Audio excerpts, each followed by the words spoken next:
zamani za kale, katika nchi nzuri iliyoko mbali sana, aliishi msichana mdogo mwenye furaha aitwa Ella. Ella aliishi na babake ambaye alimpenda sana. Siku zao zilijaa furaha na tabasamu. Lakini huzuni iliwakumba pale babake Ella alipoaga dunia na kumwacha Ella akiwa peke yake. Mamake wa kambo, Lady Trimin, alikuwa mkali sana na asiye na huruma. Aliitoa nyumba yote, akawaleta binti zake wawili, Anastasia na Drizella, ambao walikuwa wachafu na wenye makelele. Wakaanza mfanya Ella kama mtumishi. Hata wakabadilisha jina lake. Usiku huu kuna sherehe ya mfalme. Ella, sisi tunaondoka, wewe endelea kusugua sakafu. Tazameni, amejaa masizi na uchafu. Tumuite Cinderella. Ndiyo, Cinderella mtumishi. Kuanzia siku hiyo, Cinderella alifanya kazi kuanzia alfajiri hadi jioni. Alipika, akaosha vyombo na kufua nguo. Lakini licha ya ukatili wao, Cinderella aliendelea kuwa mwema na mpole. Msijali rafiki zangu wadogo. Siku moja mambo yatakuwa bora. Cinderella aliishi kwenye paa la juu kabisa la nyumba yao, katika dari lenye vumbi. Akiwa huko juu, aliota ndoto ya kupata uhuru na furaha. Siku moja mjumbe wa kifalme aliwasili na habari za kufurahisha. Sikilizeni, mfalme anaandaa sherehe kubwa ya kifalme. Kila msichana katika ufalme amealikwa ili akutane na mwana wa kifalme. Kisha mwana wa mfalme atachagua mke. Oh, mwana wa mfalme! Nitaolewa na mwana wa mfalme na nitakuwa malkia. Hapana, atanichagua mimi. Mimi ndiye mrembo zaidi. Oh, hiyo inamaanisha naweza kwenda pia. Mwaliko unasema kila msichana. Wewe uende wapi? Una chochote cha kuvaa Cinderella? Utatuaibisha tu. Lakini naweza kushona gauni la mama, litakuwa zuri. Cinderella akifanya kazi haraka. Panya na ndege wakamsaidia, lakini mamake wa kambo alikuwa na mpango wa kumzuia. Watoto wangu, mpeni Cinderella kazi nyingi zaidi, asimalize kushona gauni hilo. Cinderella, safisha madirisha. Cinderella, osha mapazia. Cinderella, safisha ukumbi na kila kitu.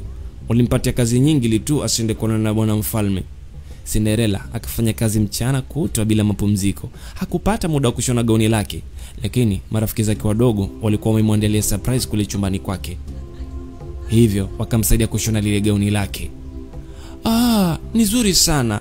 Asanteni sana rafiki zangu. Cinderella akavaa gauni lake na kukimbia chini kuungana nao. Tafadhali nisubirini, nimejiandaa. Ninaweza kwenda kwenye sherehe. Wewe, hicho ni kitambaa changu, mwizi mkubwa. Na hizo ni shanga zangu, umeziba Dada wa kambo ulivuta na kuchana gauni ya Cinderella hadi likapasuka vipande. Twendeni jamani, tusichelewe sherehe ya mwana wa mfalme. Naamini kwamba watoto wangu ndo watachaguliwa. Kisha wakaondoka kimwacha Cinderella peke yake ndani ya nyumba yenye giza, akilia akiwa amevunjika moyo. Cinderella alikimbia bustanini na kulia kwa uchungu. Hakuna tumaini. Hakuna kabisa. Sina chochote kilichobaki. Lakini ghafla hewa ikaanza kung'aa kwa uchawi. Mwanamke mwenye mwanga wa upole akatokea. Huyu alikuwa ni malaika mlezi. Kisha akamwambia Cinderella, kila kitu kitakuwa sawa. Futa machozi yako mwanangu. Huwezi kwenda kwenye sherehe ukiwa hivi.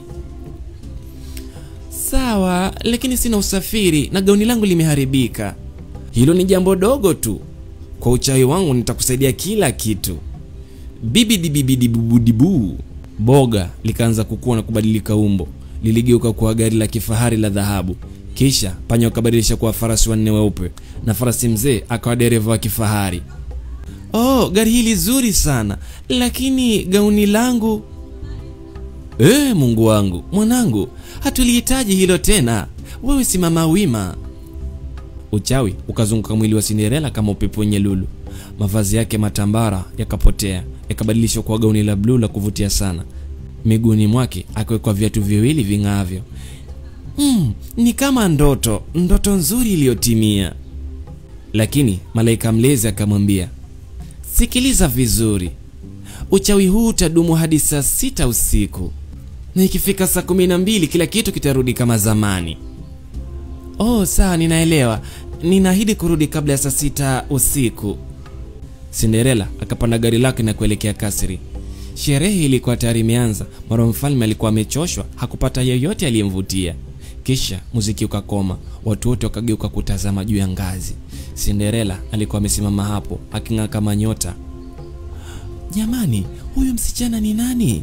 Mbona kapendeza namna hii? Mwanamfalme alienda moja kwa moja kwake na kumsalimu kwa heshima. Wakicheza ukumbi mzima kwa mvuto wa kichawi, walizunguka na kuzunguka, macho yote yakiwaangalia wao tu. Hivi huyu msichana ni nani? Sijawahi kumuona msichana mrembo maishani. Inaonekana mwanamfalme amempenda. Cinderella na mwanamfalme walizunguka na kucheka usiku wote. Oh, nahisi kama nimekujua siku zote. Na mimi nahisi furaha ya kweli. Wakati wanacheza, saa 6 kamili kasogea. Lo, ni saa 6, ni lazima niondoke. Subiri, hata sijui jina lako. Cinderella akakimbia kwa haraka kadri alivyoweza kushuka ngazi. Kwa haraka hiyo, kiatu kimoja cha kioo kikaanguka. Hakusimama kukichukua. Aliingia kwenye gari lake, nalo likakimbia kwa kasi kabla ya kengele mwisho kupiga. Ameondoka, lakini ameacha kiatu hiki. Hapo uchawi ukaisha. Cinderella akarudi kwenye matambara yake, lakini bado alikuwa na kiatu chake kingine kwenye mfuko. Siku iliyofuata, mfalme akaamuru msako. Kila msichana lazima ajaribu kiatu hiki. Mwana wa mfalme atamua yule kitachomkalia vizuri. Duke akatembelea kila nyumba, lakini kiatu hakikumtoshea mtu yoyote. Baada ya kutafuta kote, Duke akafika nyumbani kwa Cinderella.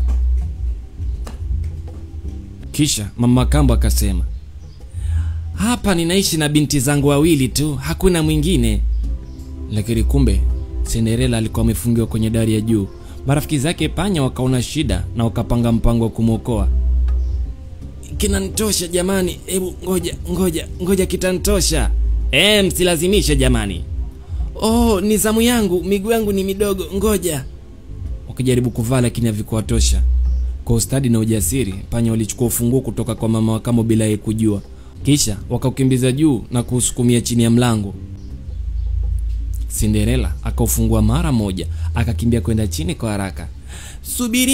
Subirini, naweza kujaribu kiatu hiki? Ndiyo, maagizo yangu ni kwamba kila msichana lazima ajaribu.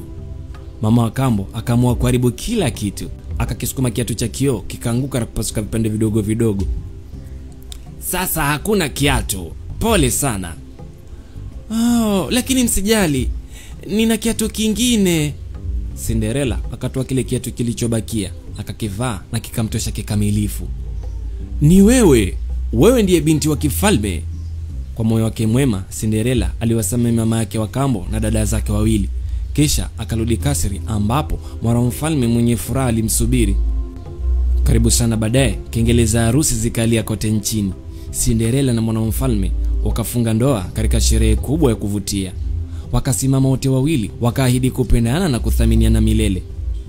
Anaonekana mrembo sana. Ndiyo, nadhani ni mrembo kweli.